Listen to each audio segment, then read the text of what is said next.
Hi everyone, in today's video I'm going to show you how to graph a linear function that's given to you in standard form.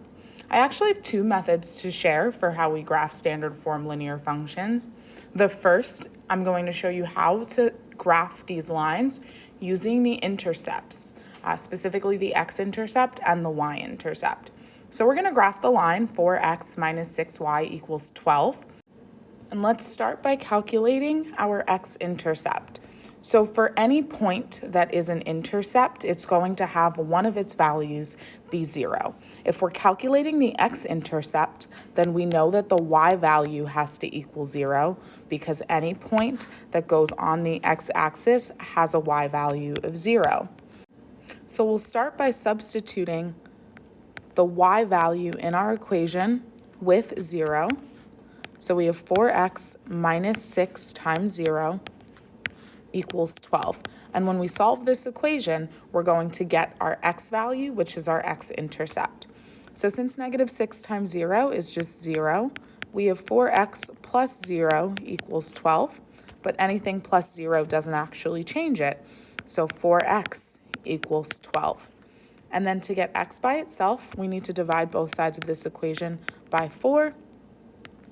So now we've isolated x and we have our x-intercept, which equals 3. So we can go ahead and plot that point on our x-axis at 3.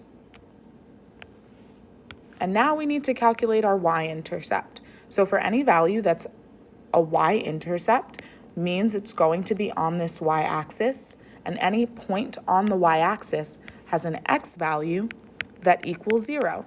So in our equation, we're going to replace x with 0 this time in order to calculate our y-intercept.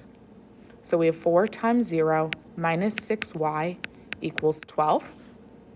But 4 times 0 is 0, so we have 0 minus 6y equals 12. But that's the same thing as just saying negative 6y equals 12. And when we divide both sides of this equation by negative 6, we now have our y-intercept, which equals negative 2. So we can plot our y-intercept on our y-axis at negative 2.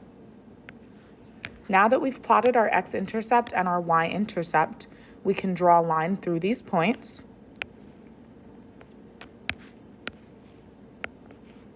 And we can label this line now with the original equation, 4x minus 6y equals 12. And we've successfully graphed this line that was given to us in standard form.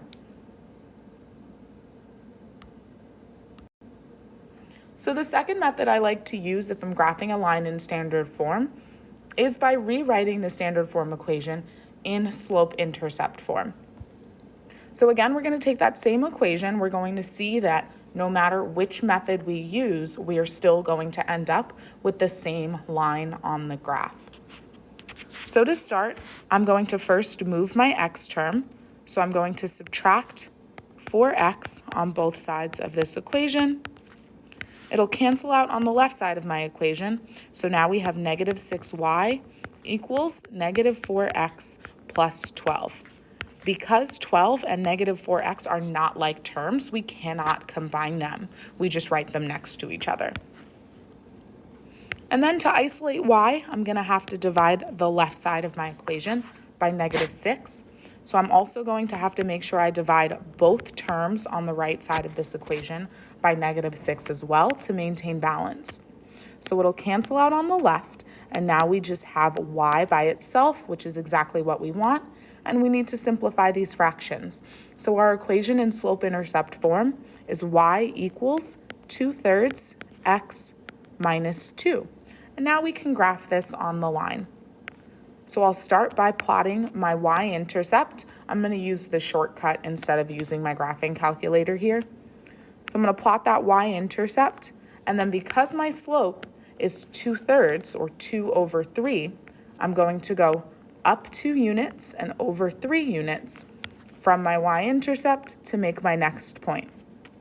Once you have 2 points, that's enough to draw a line. So grab your straight edge, draw a line through those points, and then label the line with the original equation, which was 4x minus 6y equals 12.